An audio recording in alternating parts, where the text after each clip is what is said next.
Hello दोस्तों, आपका स्वागत है आपके अपने यूट्यूब चैनल मैथ मस्ती 18 पर। दोस्तों आज हम शुरू करने जा रहे हैं सीटेट का प्रीवियस ईयर क्वेश्चन जो कि आपका हुआ था 29 जनवरी 2012 को। दोस्तों यकीन मानिए दोस्तों, बहुत ही आसानी भाषा से समझा दूंगा सारे के सारे क्वेश्चन और एक एकदम अलग अंदाज में दोस्तों। तो चलिए दोस्तों पहला क्वेश्चन देखते हैं और देखते हैं पहला क्वेश्चन हमारा क्या कह रहा है। दोस्तों पहला क्वेश्चन क्या कह रहा है कि 63,606 में 6 के स्थानीय मानों का योगफल है। दोस्तों स्थानीय मान और अंकित मान की प्लेलिस्ट में रिवीजन क्लास के नाम से वीडियो डली है, वो देख लीजिए और आपका नंबर कंफर्म हो जाएगा। एक नंबर देखिए, देखना दोस्तों इसमें क्या करना है। जैसे ही मैंने ये पढ़ा ना 63,606 में 6 के स्थानीय मानों का योगफल है। दोस्तों 1 सेकेंड का भी समय नहीं लगेगा, आपका आंसर पता क्या हो जाएगा 60,606। Option D is the right answer. दोस्तों ऑप्शन इतने पुअर दे रखे ना, अगर ऑप्शन पे नज़र डालोगे ना तो ऑप्शन डी की सही होना इसकी मजबूरी हो जाती है। और दोस्तों ये आप भी कर सकते हो, देखना कैसे। मैंने बताया था किसी का भी स्थानीय मान निकालना हो, जैसे इसमें 6 का स्थानीय मान बोल रहा है ना, कितना नंबर दे रहा 63,606। आप मुझे बताओ 63,606 में अगर मैं इस 6 का स्थानीय मान निकालूं तो मैंने बोला था कि 6 के नीचे 6 रखना है और देखना राइट हैंड साइड में कितने डिजिट है, 1 2 3 4, उतने जीरो चिपका दो। तो 4 जीरो चिपका दिए। इस 6 का स्थानीय मान कितना हो गया 60,000 और मुझे शेष एक दो स्थानीय मान और चाहिए, 2 बार 6 और दे रखे ना। इनका जब मैं स्थानीय मान निकालूंगा और सबको जोड़ूंगा ना तो मुझे 60,000 से ज़्यादा मिलेगा, समझ। और 60,000 से ज़्यादा मिलेगा, 60,000 से ज़्यादा मिलेगा क्या 6,600 आएगा। 60,000 में कुछ जोड़ेंगे ना तो 60,000 से ज़्यादा बढ़ेगा, 6,606 तो आएगा नहीं। ये देखो 6,066, ये 18। इतने बेकार ऑप्शन दे रखे हैं ना कि मैं ना चाहते हुए भी ऑप्शन डी सही कर सकता हूँ। दोस्तों इसी तरीके से आप भी करना दोस्तों। 1 सेकंड से भी कम समय लगेगा दोस्तों। अगर समय बचाना है तो ऐसे ही करना पड़ेगा दोस्तों। तो उम्मीद करता हूं दोस्तों पहला सवाल बहुत ही अच्छे समझ में आया होगा। चलिए बढ़ते हैं दूसरे सवाल की ओर और देखते हैं दूसरा सवाल हमारा। तो ये रहा दोस्तों दूसरा सवाल क्या कह रहा है कि 500 centimetre plus 50 metre plus 5 kilometre, 5 kilometre दे रखा है। दोस्तों जितना समय सवाल पढ़ने में लगा ना उससे कहीं कम आंसर लगेगा सवाल सॉल्व करने में। देखना कैसे, जैसे ही मैंने ये पढ़ा ना तो मुझे आंसर मिल गया। इतने पुअर ऑप्शन दे रखे हैं कि ऑप्शन बी के अलावा कोई सही नहीं हो सकता दोस्तों। बस थोड़ा सा दिमाग लगाना है। आप मुझे बताओ सारे ऑप्शन किस में दे रखे हैं, मीटर मीटर मीटर में दे रखे हैं और हमसे क्वेश्चन में क्या दे रखा 500 सेंटीमीटर 50 मीटर प्लस 5 किलोमीटर। इसका मतलब ये है मुझे सबको मीटर में बनाना पड़ेगा। लेकिन आप ध्यान से समझिए, मुझे सबको मीटर में बदलने की ज़रूरत नहीं है। आप मुझे बताओ सिर्फ 5 किलोमीटर से ये काम चल जाएगा। 1 किलोमीटर में कितने मीटर होते हैं 1000 मीटर होते हैं, ठीक है। तो 5 किलोमीटर में कितने मीटर होंगे 5000 मीटर होंगे। 5000 मीटर में इसको मीटर बनाएंगे कुछ आएगा, इसको मीटर बनाएंगे, ये तो मीटर है ही, इसको मीटर बनाने पे कुछ आएगा, समझे। तो 5000 मीटर में जब समथिंग जोड़ोगे तो 5000 मीटर से ज़्यादा वैल्यू आएगी, समझे। अब देखना ऑप्शन में देखना 5000 मीटर से ज़्यादा वैल्यू कहाँ दे रखी, ये तो हो ही नहीं सकता। 5000 में कुछ जोड़ रहे यार, 555 थोड़े ना 55 आएगा ना 500 मीटर आएगा, क्योंकि मुझे 5000 से ज़्यादा वैल्यू मिलेगी यार। जब 5000 में कुछ जोड़ोगे ना तो कुछ ज़्यादा ही मिलेगी ऑप्शन। इसलिए ऑप्शन बी की सही होना इसकी मजबूरी हो जाती है दोस्तों। जितना सवाल पढ़ने में लगा ना उससे कई कम सवाल आंसर लगाने में लगेगा दोस्तों। इस तरीके से करोगे तो उम्मीद करता हूँ दोस्तों क्वेश्चन नंबर दूसरा समझ में आया होगा। चलिए बढ़ते हैं क्वेश्चन नंबर तीसरे की ओर और देखते हैं तीसरा क्वेश्चन हमारा। तो ये रहा दोस्तों क्वेश्चन नंबर तीसरा क्या कह रहा है कि निम्नलिखित में से किस विभाजन में शेष उससे अधिक होगा जब आप 176 को 3 से विभाजित करते हैं। बहुत ही आसान सवाल है। क्या कह रहा है, जब मुझे 176 को जब मैं 3 से विभाजित कर रहा हूँ ना तो इन ऑप्शन में देख के बताना है कि किससे भाग करने पर इसका शेषफल अधिक होगा। कुछ नहीं, बहुत ही आसान सवाल है। देखना 176 को जब मैं 3 से विभाजित करता हूँ तो शेषफल हमारा देख लो कितना आ रहा, 3 × 5 = 15, 2 × 17 हुआ, 26 हुआ, 3 × 8 = 24, मतलब 2 शेषफल आया। इसका 2 शेषफल आया। अब मुझे ये ऑप्शन में देखना है कि इन ऑप्शन में कौन सा ऐसा शेषफल होगा जो 2 से अधिक होगा, जो सवाल कह रहा है। बस यही है। अब देखो करते जाओ, देखना 3 × 5 = 15, 2 × 17 वो 25 हुआ, 3 × 8 = 24, 1 × 25 मतलब 1 शेषफल आया। 2 से क्या 1 2 से अधिक है, नहीं है, तो ये ऑप्शन गलत हो गया। अब देखना ये तो पूरा ही पूरा कट जाएगा क्योंकि लास्ट डिजिट 6 है और 2 से भाग करना है। 2 का भाग मतलब 2 से डिवीजन रूल पता है, लास्ट में क्या आना चाहिए, इवन नंबर आना चाहिए। ये तो पूरा पूरा कट रहा है तो इसका शेषफल कितना आएगा 0 आएगा। क्या 0 2 से अधिक है, बिल्कुल भी नहीं है। अब देखना इससे 5 से काटो, 5 × 3 = 15, 2 × 17 = 23 हुआ, 5 × 4 = 20 और 3 × 23 होता है, शेषफल कितना आया 3। हाँ, अब ये आंसर हो गया हमारा, क्योंकि 3 जो है वो 2 से अधिक है, यही हमसे पूछ रहा है। क्या कह रहा है कि किस विभाजन में शेष उससे अधिक होगा। शेष 2 से अधिक कौन है, 2 से अधिक किस विभाजन में हो रहा। Option C is the right answer. D तो गलती हो जाएगा, देखना 4 चौको 16, 1 17 14 हुआ, 4 तिया 12, 2 यहाँ पे भी 2 शेष पल आया, 2 2 बराबर आ रहे हैं। तो इसका मतलब ये है कि शेष option C is the right answer, क्योंकि ऑप्शन सी में जो इसका 2 शेष पल आ रहा है वो इसका 3 शेष पल आ रहा है, इससे ये अधिक है। तो जो क्वेश्चन कह रहा है सेटिस्फाइड हो गया। तो उम्मीद करता हूँ दोस्तों क्वेश्चन नंबर तीसरा बहुत ही अच्छे समझ में आया होगा, बहुत ही आसानी से समझ में आया होगा। चलिए बढ़ते हैं दोस्तों क्वेश्चन नंबर चौथे की ओर और देखते हैं क्वेश्चन नंबर चौथा। ये रहा दोस्तों क्वेश्चन नंबर चौथा। क्वेश्चन नंबर चौथा क्या कह रहा है कि 5 6 7 1 और उसके अंकों को पलट देने पर प्राप्त संख्या का अंतर है। 5 6 7 1 है, 5 6 7 1 है, इसको पलट दिया, इसको पलटने पर देखना कितना आएगा। क्या कह रहा है कि 5 6 7 1 है, इसको मुझे पलटना है, ऐसे पलट दो, पलटना है तो क्या आएगा 1 7 6 और 5। अब क्या कह रहा है कि इसका मुझे अंतर बता दो, बस आसानी भाषा में देखना। 5 6 7 1 इसमें से 17 65 घटा दो आसान से। अब मुझे बताओ यहाँ 1 में से 5 जाएगा नहीं, हासिल लोगे तो 11 में से 5 गया 6, 6 6 में आ रहा, बहुत सही। अब यहाँ कितना बचा 6, 6 में से 6 गया 0, 0 6 किस में आ रहा 2 में आ रहा, ये 2 तो खेल ही गए। ठीक है, साथ साथ ऑप्शन में नजर रखना बहुत जरूरी है। अब देखना यहाँ कितना बचा 6 तो बचेगा, यहाँ 6 में से 6 गया 0, यहाँ तो कोई हासिल था नहीं, यहाँ कितना बचा 6, 6 में से 7 जाएगा नहीं तो इधर हासिल हो गए तो 16 में से 7 गया 9, 9 सब में आ रहा। ठीक है, यहाँ देखो 4 बचा, 4 में से 1 गया 3, 3906। Option C is the right answer. Option D तो खेल गया। उम्मीद करता हूं दोस्तों क्वेश्चन नंबर चौथा बहुत ही आसान था, बहुत ही अच्छे समझ में आया होगा। चलिए बढ़ते हैं क्वेश्चन नंबर 5वें की ओर और देखते हैं क्वेश्चन नंबर 5वां हमारा क्या रहा दोस्तों। क्वेश्चन नंबर 5, क्वेश्चन नंबर 5 क्या कह रहा है कि दी गई आकृति, ये आकृति दी गई समान आकार के 5 वर्गों से मिलकर बनी है, मतलब 5 वर्ग दे रखे हैं 1 2 3 4 5। ठीक है, अब क्या कह रहा है कि आकृति का क्षेत्रफल 180 वर्गफल सेंटीमीटर है, तो आकृति का परिमाप सेंटीमीटर में होगा। दोस्तों बहुत ही बढ़िया क्वेश्चन है और यहाँ समझ में आएगा कि असली परिमाप की डेफिनेशन क्या होती है। देखना क्या, आप मुझे बताओ कितने वर्ग दे रखे हैं 5, 1 2 3 4 5। इन वर्गों का क्षेत्रफल क्या दे रखा है 180 दे रखा है। आप मुझे बताओ किसी वर्ग का क्षेत्रफल क्या होता है भुजा का स्क्वायर। परिमाप ज्ञात करना है ना तो मुझे भुजा ज्ञात होनी चाहिए, तो इसलिए जो डेफिनेट नंबर दे रहा है उसके बराबर देखना। आप मुझे बताओ क्या दे रखा है डेफिनेट नंबर की वर्गों का क्षेत्रफल दे रखा, सभी वर्गों का क्षेत्रफल कितना दे रखा है 180। आप मुझे बताओ एक वर्ग का क्षेत्रफल क्या होता है भुजा स्क्वायर या कहें हम ए स्क्वायर। ठीक है, तो 5 वर्गों का क्षेत्रफल क्या हो जाएगा 5a स्क्वायर हो जाएगा, 5a स्क्वायर, 5a स्क्वायर दे रखा। अब यहाँ पे डेफिनेट नंबर क्या दे रखा है, इन 5 वर्गों का क्षेत्रफल कितना दे रखा है 180, 180। अब यहाँ से मुझे a मिल जाएगा, देखना 5 से काटो, 5 तिया 15, 3 18 30 और 5 छक्का 30, तो a स्क्वायर बराबर 36। किसका वर्ग है 6 का वर्ग है, तो a बराबर कितना हो जाएगा 6, मतलब साइड हमको 6 मिल गई।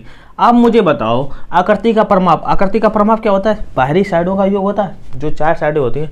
जैसे एक स्क्वायर में कितनी साइडें होती हैं 4 साइडें होती हैं, 4 साइडें मतलब बाहर 4 साइडें होती हैं 1 2 3 और ये 4 साइड होती है। इसी प्रकार परिमाप का मतलब क्या होता है बाहरी सरफेस एरिया, बाहरी सरफेस एरिया मतलब समझे। एक साइड मुझे बताओ 6 है तो सबका योग देखना कितनी सरफेस एरिया बाहर, ये देखो एक ये हो गई 2 3 4 5 6 7 8 9 10 11 12। भीतर की मत गिन लेना क्योंकि परिमाप कभी भीतर नहीं होता, बाहरी बाहर होता है। कितनी एरिया होगी 12 होगी, 12 और साइड कितनी है ए, तो हमारा टोटल परिमाप कितना हो जाएगा 12 ए हो जाएगा। 12 ए मतलब 12 ए कितना है 6, 12 छंग 72।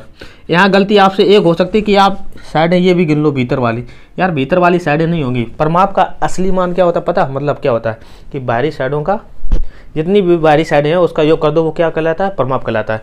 यहाँ बाहरी साइडें कितनी हैं 12।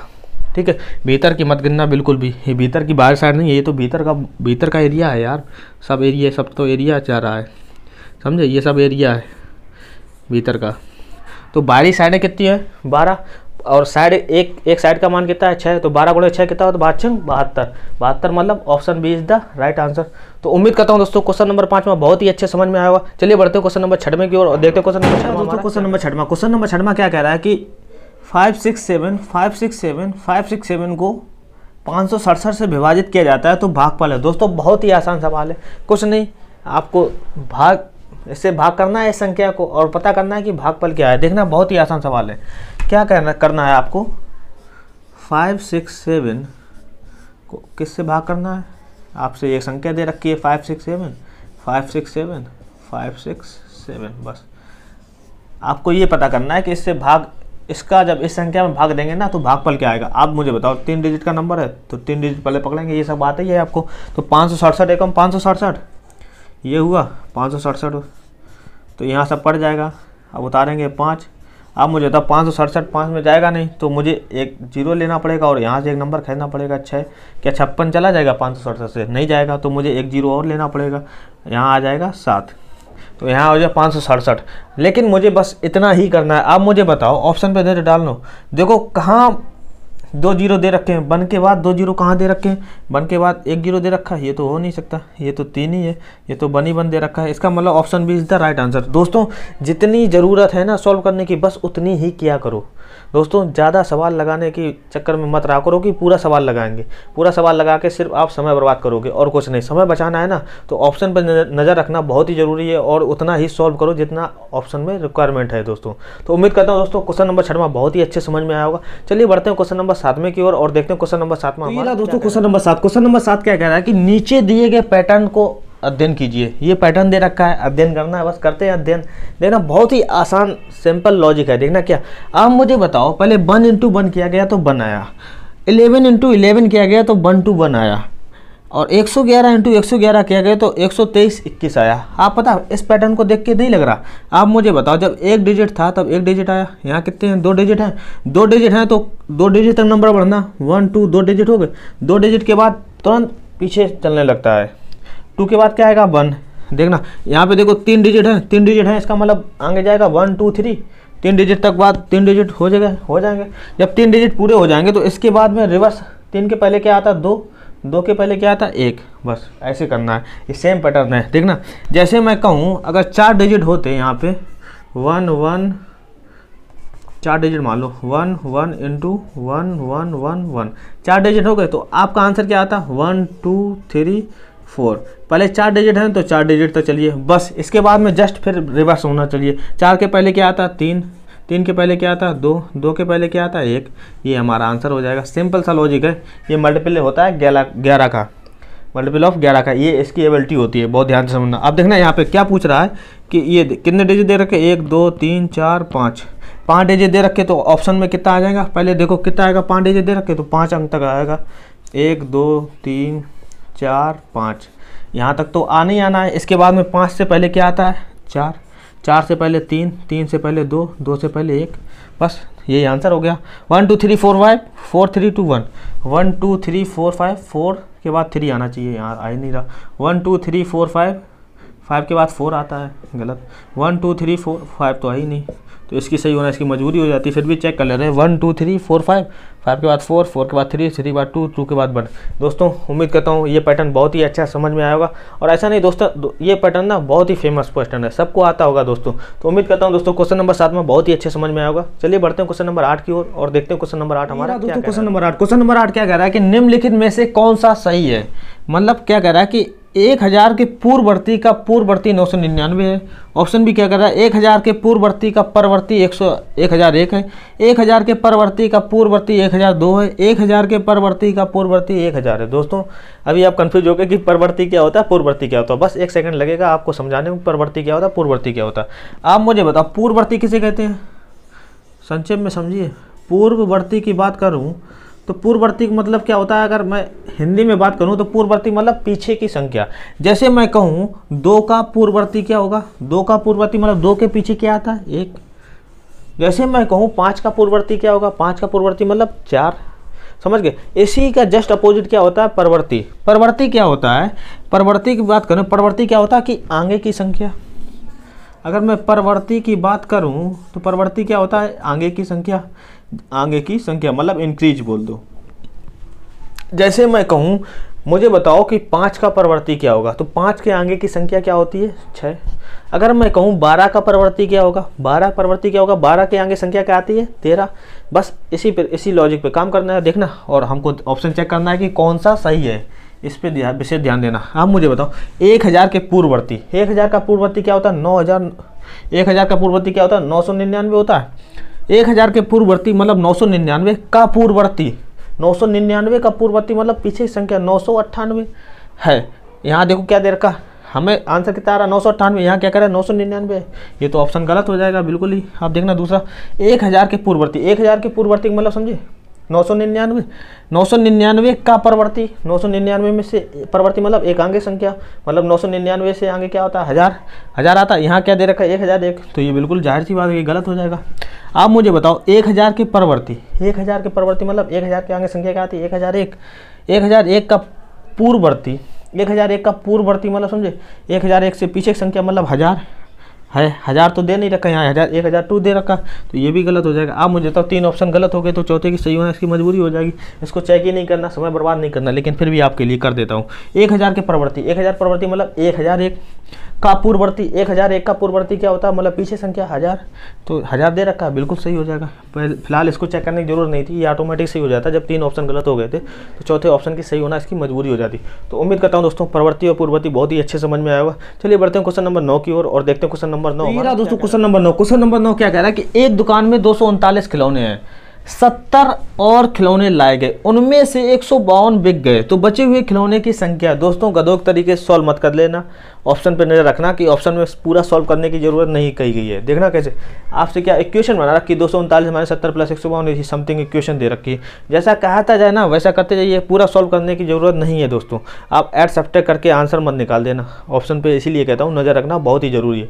क्या कहा गया है कि 239 खिलौने हैं, 239 खिलौने थे, 70 और खिलौने लगे, 70 खिलौने और लगे मतलब 239 प्लस 70 होगा। देखना 239 प्लस 70 होगा, तो ऑप्शन ए तो होगा नहीं, ऑप्शन ए यहाँ 239 प्लस 70 है, ठीक है, 239 माइनस 70, ऑप्शन सी भी नहीं होगा। 2 ऑप्शन तो बचे। अब देखना आगे, उनमें से 152 बिक गए। अब मुझे बताओ 239 प्लस 70 हो गए लाए थे, उनमें से 152 बिक गए, तो उसे माइनस करोगे कि ऐड करोगे? जाहिर सी बात है कि माइनस ही करना है, जब जाएंगे तो निकल ही जाएंगे ना, घट जाएंगे, सब्ट्रैक्ट हो जाएंगे, तो माइनस करना। आप क्या देखना 239 प्लस 70 माइनस 152, तभी तो कहेंगे ना 152 बिक गए। 239 प्लस 70 माइनस 100, यहाँ देखो सभी चीज़ लाई रही है, 239 70 लाए फिर 152 लाए, 152 बिक गए हैं दोस्तों। यहाँ देखो option B is the right answer, option B सही हो जाएगा कि 239 फिर 70 लाए गए फिर 152 बेच गए। यही जो कह रहा है वही इक्वेशन सेटिस्फाइड हो गई बस। क्वेश्चन नंबर 9 इतना आसान था दोस्तों बिल्कुल ही, लेकिन इसमें समय बर्बाद मत करना गधों की तरीके से लग के कि आप पूरा सॉल्व करो फिर देखो अरे हाँ आंसर में तो ऐसा इक्वेशन दे रखा है यार, मुझे ऐसे करना है, समझे। तो उम्मीद करता हूँ दोस्तों क्वेश्चन नंबर 9 बहुत ही अच्छे समझ में आया होगा। चलिए बढ़ते हैं क्वेश्चन नंबर 10 की ओर और देखते हैं क्वेश्चन नंबर 10। दोस्तों क्वेश्चन नंबर 10 क्या कह रहा है कि 19,000 प्लस 19 सैकड़े प्लस 19 इकाइयाँ के बराबर है। दोस्तों जैसे ही सवाल पढ़ा ना तो मुझे एक आंसर तो बिल्कुल ही गलत हो जाएगा। क्या हो जाएगा 1,91,919, ऑप्शन सी तो हो ही नहीं सकता। आप मुझे बताओ 19,000 में आप जोड़ कितने रहे हो? 19 प्लस 19 सैकड़े मतलब 1900 प्लस 19, 1919 जोड़ रहे हो। 19,000 में जब 1919 जोड़ोगे क्या मुझे 1 लाख के करीब पहुंचेगा? बिल्कुल भी नहीं। आप मुझे बताओ 1000 का मतलब हमने बताया ही था गुणा 1000 करना है, सैकड़े का मतलब गुणा 100 करना है, इकाइयाँ का मतलब गुणा 1 करना है। आप मुझे बताओ 19,000 में जब 1900 और ये 19 गुणा 1 19 होता है, 1919 जोड़ोगे तो कितना आएगा? 1919 जोड़ोगे कितना आएगा? 20,919, 20,919 option A the right answer. बहुत ही आसान सवाल था, इसमें भटकने की बिल्कुल भी जरूरत नहीं है। मैं सारे ऑप्शन गलत कर सकता था, लेकिन सारे ऑप्शन ना 19,000 के करीब दे रखे थे यार, ऑप्शन सी छोड़ के। ऑप्शन सी इसलिए गलत हो गया, अगर 19,000 से थोड़ा सा भी 4-5 हज़ार का गैप होता ना तो सारे ऑप्शन गलत हो सकते थे दोस्तों। तो ऑप्शन ए इज द हमारा राइट आंसर। उम्मीद करता हूँ क्वेश्चन नंबर 10 बहुत ही अच्छे से समझ में आया होगा, बहुत ही आसान था दोस्तों। चलिए बढ़ते हैं क्वेश्चन नंबर 11 की ओर और देखते हैं क्वेश्चन नंबर 11 हमारा। क्वेश्चन नंबर 11 क्या कर रहा है कि 2:58 PM से 4 घंटे 59 मिनट पहले क्या समय होगा? दोस्तों जितना टाइम पढ़ने में लगा ना उतना टाइम आंसर लगाने में नहीं लगेगा। पता कितना आंसर क्या हो जाएगा? 9:59 AM। दोस्तों ये आप भी कर सकते हो, देखना बहुत ही सूझबूझ से। आप मुझे बताओ 2:58 PM लिखा है से 4 घंटे 59 मिनट पहले, जब PM है, PM मतलब 2 घंटे तो एक्स्ट्रा हो रहे हैं ना, 12 बजे के बाद 2 बज रहा है, ठीक है। 4 घंटे उसमें घटाओगे तो PM से क्या हो जाएगा? AM हो जाएगा। उम्मीद करता हूँ इतनी बात तो समझ ही रहे होगे। AM हो जाएगा तो ये PM वाला क्या कर रहा है यहाँ पे? गलत हो जाएगा। आप मुझे बताओ ऑप्शन में क्या दे रखे हैं? 4 घंटे 59 मिनट के पहले का समय दे रखा है। सो पूछ रहा है ना ये क्या समय होगा, तो 4 घंटे 59 मिनट पहले का समय दे रखा। अगर हम इसमें 4 घंटे 59 मिनट जोड़ देंगे तो मुझे 2:58 मिलना चाहिए। ये बात समझ रहे, बहुत ही आसानी से समझना। आप मुझे बताओ इसमें 4 घंटे 59 मिनट सारे ऑप्शन में जोड़ो, क्या मुझे 2:58 PM मिल रहा है? 9 1 10 5 1 6, लास्ट में मिनट वाला समय तो बराबर नहीं रहा, 58 मिलना चाहिए ना, तो 59 1 60 मिल रहा है, ये तो होगा नहीं।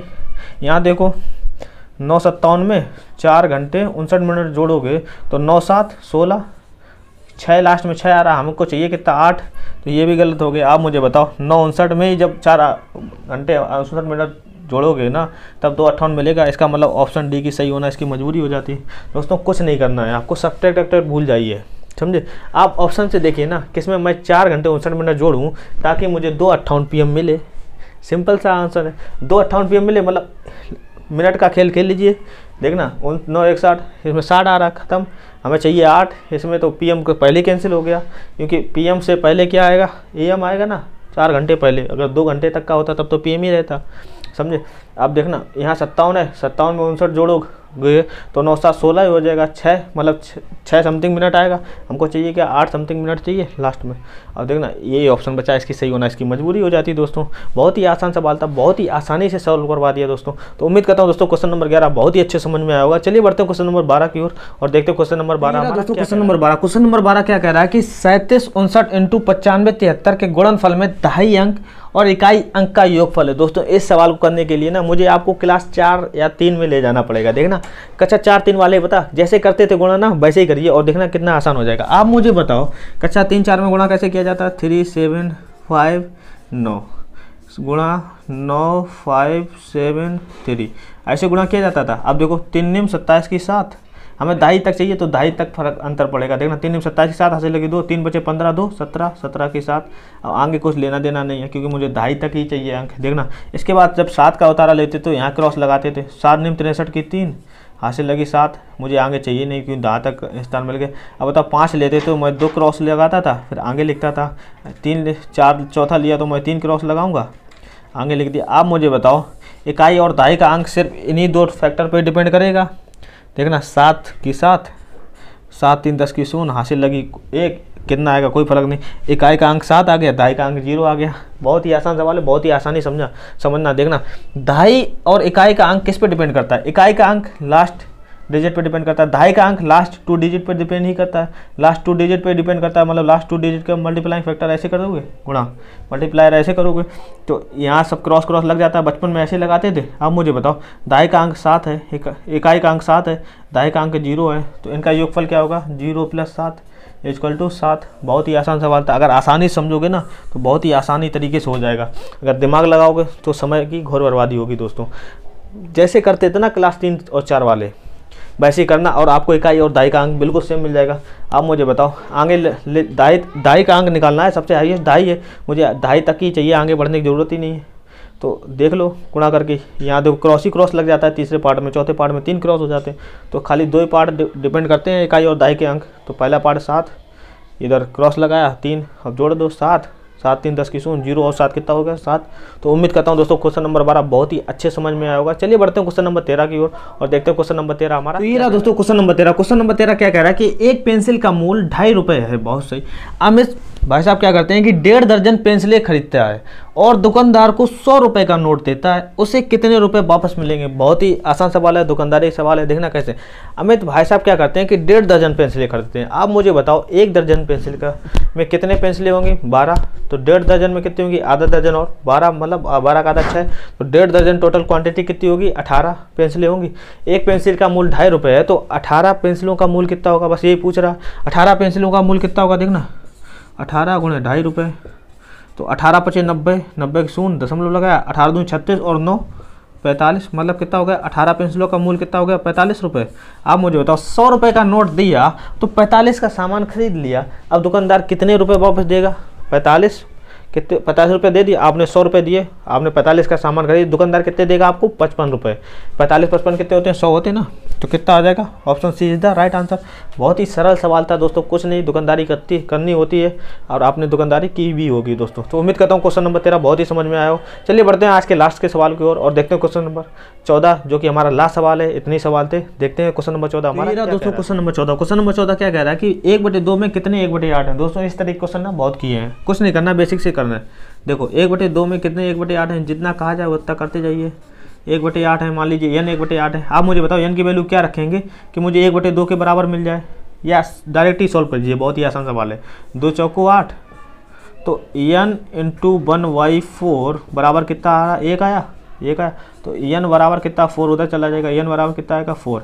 यानी कि मतलब क्या है 1/2 में 4 1/8 हैं, 4 1/8 हैं, तो option is the right answer. अगर ऑप्शन से करते तो आप देख लेते कि किसके बराबर 1/2 आ रहा है।